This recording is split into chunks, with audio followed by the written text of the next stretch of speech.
you so much for joining us today. I'm going to start by just saying the Vice President and I are outraged at these horrific terrorist attacks in Israel perpetrated by Hamas. We are outraged. With our broken hearts, we are sending our love, our strength, and our unwavering support to the people of Israel. I'm honored to be with all of you today as an American, as a patriot who loves this country, but also as a Jew. And like all Jews, I feel a deep, visceral connection to Israel and its people. We witnessed a mass murder of innocent civilians. It was a terrorist assault. There is never any justification for terrorism. There are no two sides to this issue. The images that we saw will be seared in our brains forever. Rockets falling on cities, people dragged from their homes and shot dead, children sheltering from bullets, bodies lining the streets. And all the while, we see videos of these terrorists cheering on these atrocities. The toll on Israel and the Jewish community is hard to imagine, but we can imagine it because it's happening. And I know many of you have sent texts and calls this weekend checking in on loved ones. And I know too many of you received heartbreaking replies. And we know today that at least 22 Americans won't be coming home. I know you're all hurting. The entire Jewish community is hurting. I'm hurting. And we grieve with you. We stand with you. But thank God we have the steady leadership of Joe Biden and Kamala Harris during this unthinkable time in our history. Their moral compass, their calm, their empathy are what we need in this time of crisis. And we saw that yesterday when President Biden, with Vice President Harris and Secretary Blinken by his side, powerfully addressed the nation and made clear to the world that Israel has the United States' unwavering support. Our president and vice president are making sure Israel has what it needs to defend itself. We are grateful for their leadership and support for Israel at this exceptionally difficult time. We also acknowledge and address how these events will impact us as Jews, and why we're here to have this discussion. And I know many of us feel a deep fear that these attacks will, unfortunately, and already have, led to a rise in hate and anti-Semitism. We're already seeing it. And that's why this discussion and the work you and your organizations do is so vitally important. Almost a year ago, I sat right in this spot, in this very room, and many of you were here with me that day. And then we called attention to the epidemic of hate that we're facing. And following that meeting, we took action. And in May, the Biden-Harris administration released the first ever national strategy to counter anti-Semitism. The plan includes over 100 meaningful actions we are taking right now to fight back against anti-Semitism and hate. And each of you played a role in crafting this strategy. We couldn't have done this without you. So thank you for the work that you've done, that you're continuing to do. And as we're going to discuss later, myself and the Biden-Harris administration officials are working with federal, state, and local leaders to implement this plan across the country. We're going to continue to bring people together, and importantly, we're going to build coalitions to fight back against hate. We cannot do this alone. The story of the Jewish people has always been one of perseverance and resilience. In dark times, we come together and we fight back, and we also seek to build a better world. Last year, before my trip to Poland and Germany, President Biden took me into the Oval Office. He told me how his father had taught him about the horrors of the Holocaust, and how he later traveled to Dachau with his children and grandchildren to teach them those same lessons. So I know firsthand how important it is to President Biden to preserve our Jewish history and to make sure that hate has no safe harbor in America and the world. As an American Jew, I am so grateful that in this moment of tumult and pain, we have Joe Biden as president and Kamala Harris as vice president. It is now my honor to introduce a true advocate for the Jewish community. Please join me in welcoming President Joe Biden.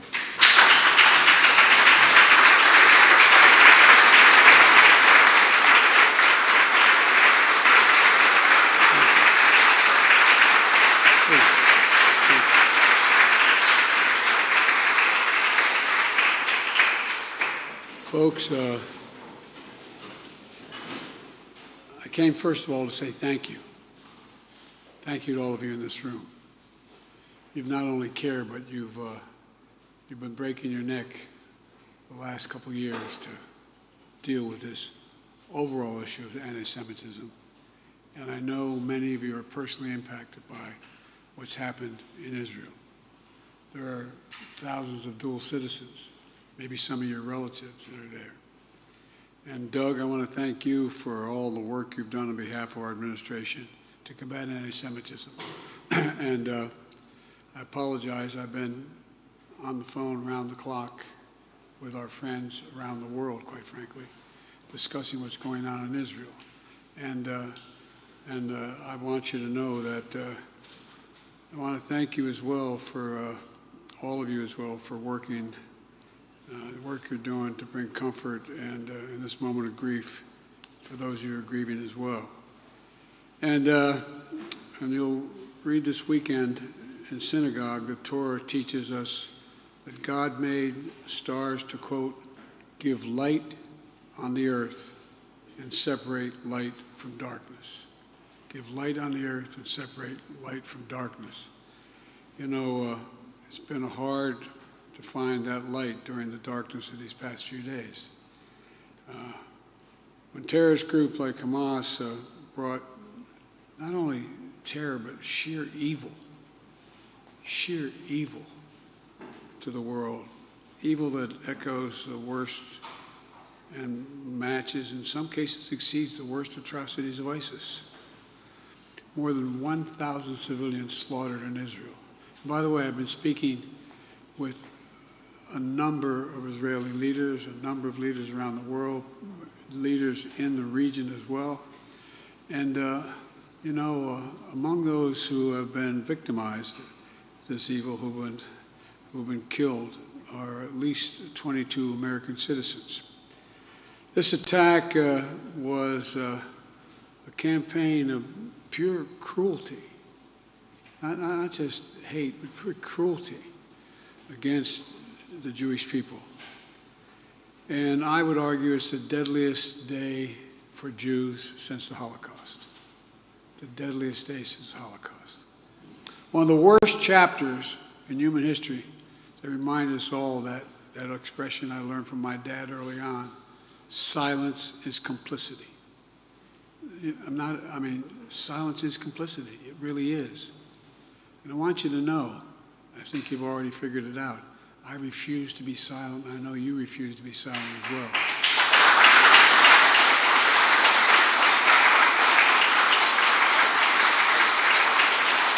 And you all, I know you're here with my senior staff, you all represent a voice that America has to hear. America can't be silent. You know, we not only reject terrorism, but it goes beyond that.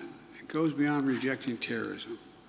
You know, I spoke with Prime Minister Netanyahu for I don't know how many times, but again this morning. And already we're surging additional military assistance to the Israeli Defense Force, including ammunition, interceptors to replenish the Iron Dome, and we've moved the U.S. carrier fleet to the Eastern Mediterranean, and we're sending more fighter jets there in that region, and made it clear to the Iranians, be careful.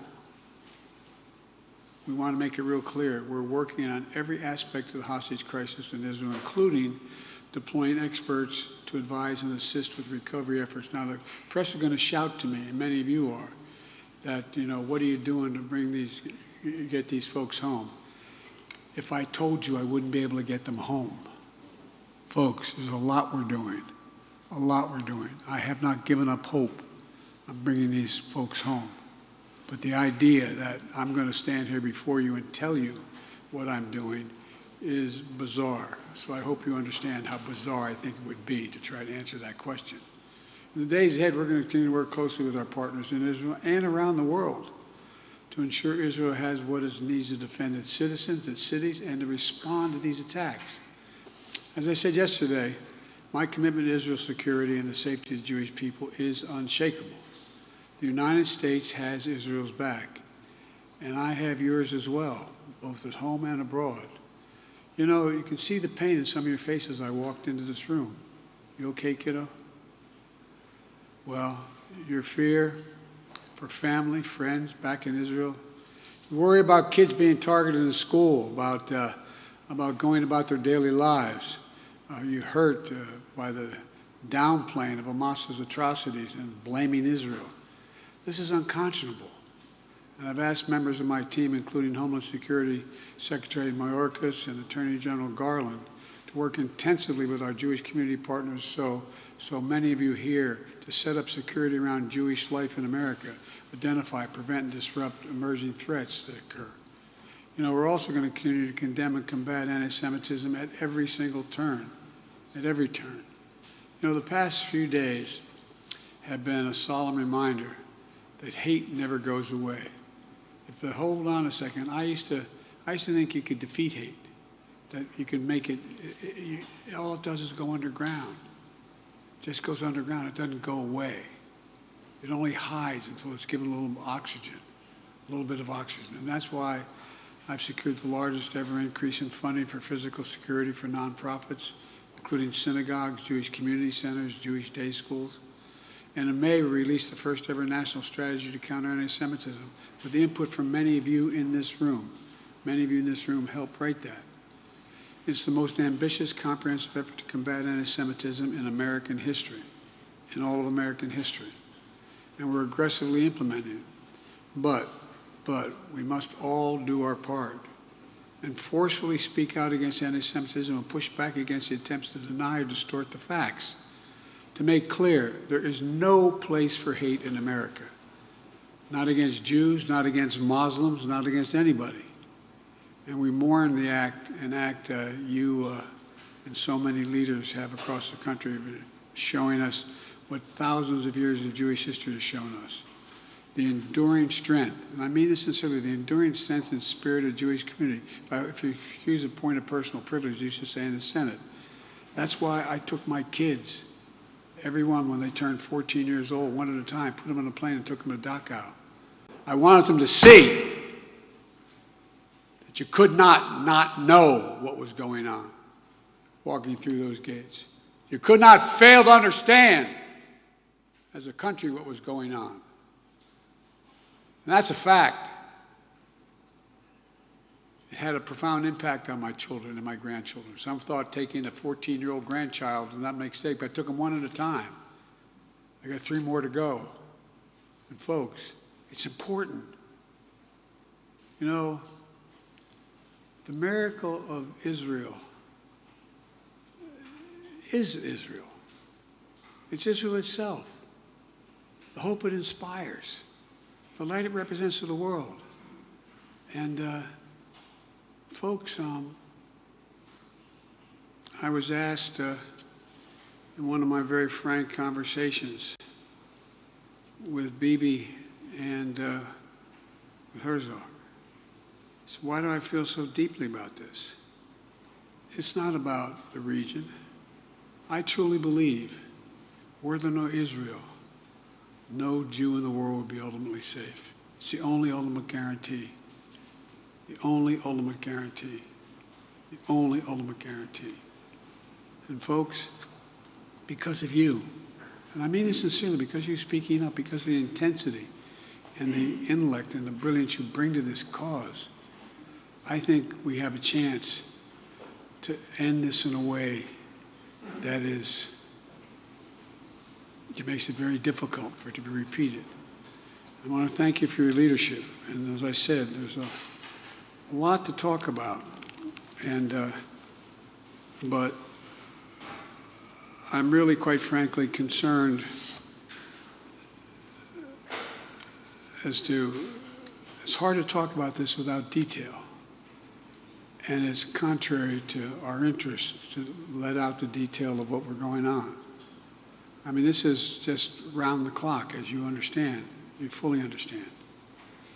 But, you know, I've known Bibi for over 40 years. In a very frank relationship. I know him well. And the one thing that I did say, that it is really important that Israel, with all the anger, frustration, and just, I don't know how to explain it, that exists, is that they operate by the rules of war. The rules of war. And there are rules of war. And I believe Israel is doing everything in its power to pull the country together, stay on the same page, and we're going to do everything in our power to make sure Israel succeed, and God willing, to bring home those Americans who are in harm's way. I'm going to let you all have the private conversation you've been having, which you should continue to have, but I just came to basically, I really mean it from the bottom of my heart. I give you my word as a Biden. Thank you. Thank you for the intensity of your support. It matters. It matters that Americans see what's happening. I mean, I've been doing this a long time. I never really thought that I would see and have confirmed pictures of terrorists beheading children. I never thought I'd ever, anyway, but there are countries in the region that are trying to be of some help, including Arab nations that are trying to be of some help. So, anyway. Mr. President, where do you draw strength and inspiration in these troubling times? From my faith. From my faith. My faith that at the core of every human being is a spark of humanity and decency. And it's got to be touched. It's got to be spoken to. That's what you do. That's why you're here. It's not about, you know, revenge. It's about decency. Just basically decent. Just basic decency. Treating people with a sense of, I don't know quite how to say it, but I know we can overcome this. I know we can overcome this. Look, I don't know anything about the kind of loss it's talking here, but I know a little bit of like to feel loss, lose people you adore, get a phone call saying they're gone. I get that part.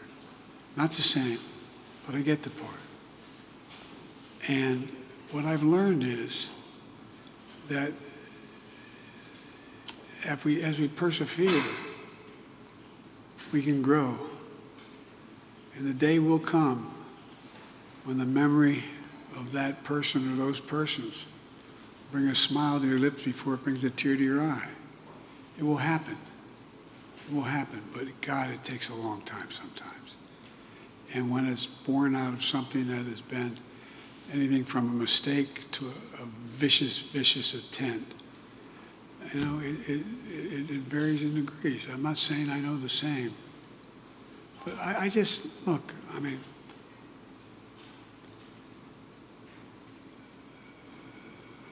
I'll never forget, well, I won't go into that. Anyway, I just think that if we stay true to our values, pursue with every inch and every bit of our energy to get this right, we can bury this again and bring people back, and bring people home and bring it together. I think we can change the Middle East. But then again, I have been referred to as a congenital optimist.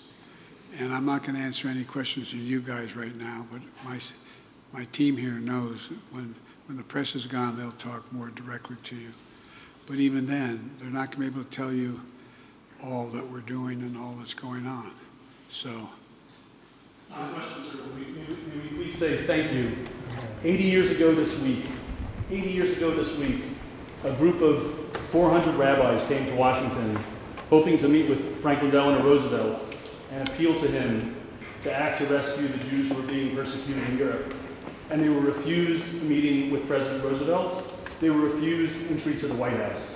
And the fact that we are here today, and you have spoken as the President of the United States so clearly in support of Israel, so clearly in support of the Jewish people, and welcome leaders and representatives of the Jewish community into the White House for this discussion, shows what a dramatic distance we've traveled in these United States, how we as the Jewish community are blessed to live today in these United States, and we thank you for your leadership and your moral clarity.